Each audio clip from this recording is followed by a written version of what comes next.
Welcome to this travel video, Traveling the Seward Highway. I'm Jim Osmondson.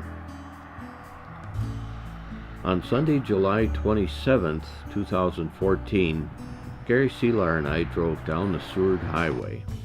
Our first stop was at the mouth of Turnagain Arm. Turnagain Arm is a branch of Cook Inlet which leads to the Pacific Ocean. Across the water you can see the Kenai Peninsula, and we'll be traveling the width of it to Seward, Alaska. Cook Inlet and Turnagain Arm are noted for having the second highest tides in the world at close to 40 feet.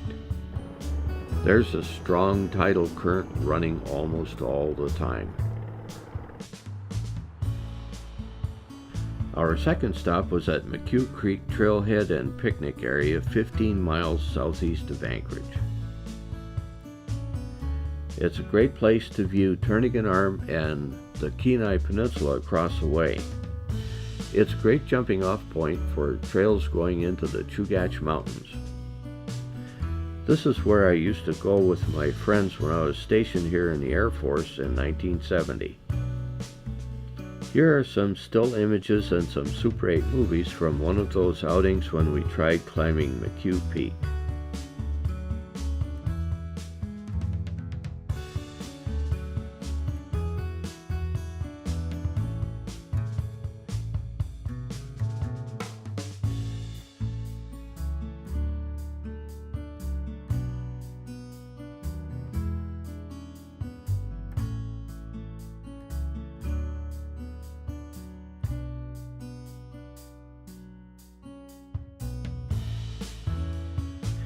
There I am in the last movie clip, one of the few times I was actually in one of the movies.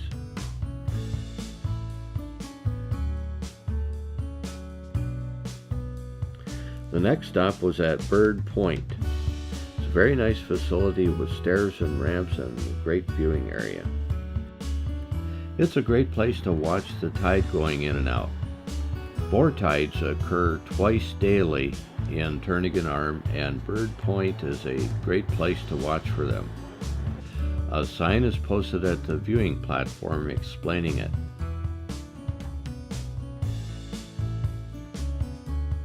The Chugach Mountains are across the road to the north, and the Kenai Mountains are across the water to the south.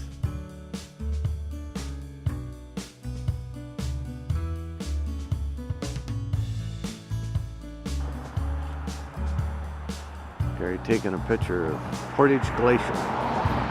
The next stop was Portage Glacier. I included a couple pictures from 1970 to show you how far the glacier has receded in the last 40 years. It used to have a broad face across the lake visible from the road. Now only a small portion of it, still a half mile wide, meets the water just out of view. Burns Glacier, the one that's directly across the lake from our vantage point, ends up well short of the water. Its meltwater runs down the hillside in a series of cascading falls. The upper part of Portage Glacier is visible stretching to the mountaintops above the point of land jutting into the lake. We're at the mouth of Placer Creek. In the valley across from us is Byron Glacier, the hanging glacier that's visible on the mountainside. Kayakers paddling across the lake give you a sense of scale of the landscape. Our next stop was Turnagain Pass along the Granite Creek Valley. It's a nice rest stop with hiking trails that allow you to stretch your legs. Fireweed was blooming that day and we got some nice pictures of it.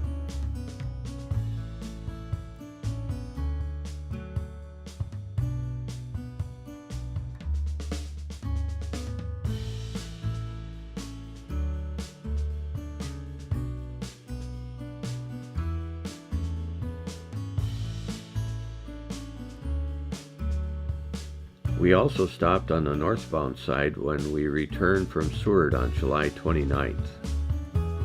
That also had some great hiking opportunities. Gary and I walked back a ways to a bridge and as far as the trail intersection. The weather was great and we managed to snap a few pictures of each other.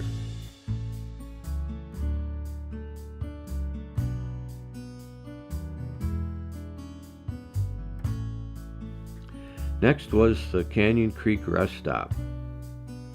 We walked one of the trails that follows along the top of the cliffs above 6 Mile Creek.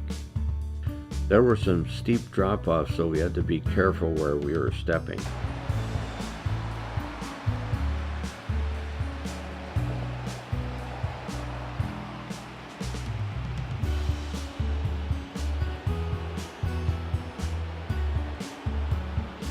We picked up a bite to eat at one of the food trucks in the rest area parking lot. Canyon Creek runs into 6 Mile Creek, which in turn runs into Turnagain Arm about 9 miles north near Sunrise, Alaska. Just across the Canyon Creek Bridge is a junction with the road going to Sunrise and then on to Hope, Alaska, and is known as the Hope Cutoff. A little farther down the road is the town of Moose Pass. On a return trip, we stopped for lunch at Trail Lake Lodge, located on the south side of Upper Trail Lake, and got great hamburgers there. Afterward, we snapped a few pictures of Trail Lake from behind the restaurant. Kenai Lake is the next big sight to see. It's the headwaters of the Kenai River that flows into Cook Inlet at the town of Kenai, and is one of the most productive salmon fisheries in Alaska. The Forest Service station at Lawing is one of the few places where you can get off of the highway and drive to the lakeshore. We stopped there on the way back and took some pictures of ourselves with Gary's camera on his tripod. From Kenai Lake, it's a short 15 miles or so to Seward, where the road ends. Seward is a nice small town that revolves around the boat harbor in the form of shipping, fishing, and the tourist trade. Alongside of Seward is Mount Marathon. On the 4th of July, there's a race from downtown Seward to the top of Mount Marathon, 3,022 feet above sea level, and back to town again. The winning time in 2014 was 44 minutes and 46 seconds. We talked to one young woman at a Seward gift shop that said she ran the race this year, and it sounded grueling. If you're in Anchorage with some time to spare, the drive to Seward is one of the best ways to have a good time. It is scenic and a fun trip. You can make it down there and back in a day. But if you're looking for adventure, either fishing or a tour boat to Kenai Fjords National Park like Gary and I did, Seward is a worthwhile destination. It has several hotels and restaurants to serve you during your stay. The town of Seward is very busy on the 4th of July, so if you plan to be there that day, you need to plan ahead. That's it for now. If you like this video, check out the other videos on this YouTube channel. I'm Jim Osmundson. Thanks for watching.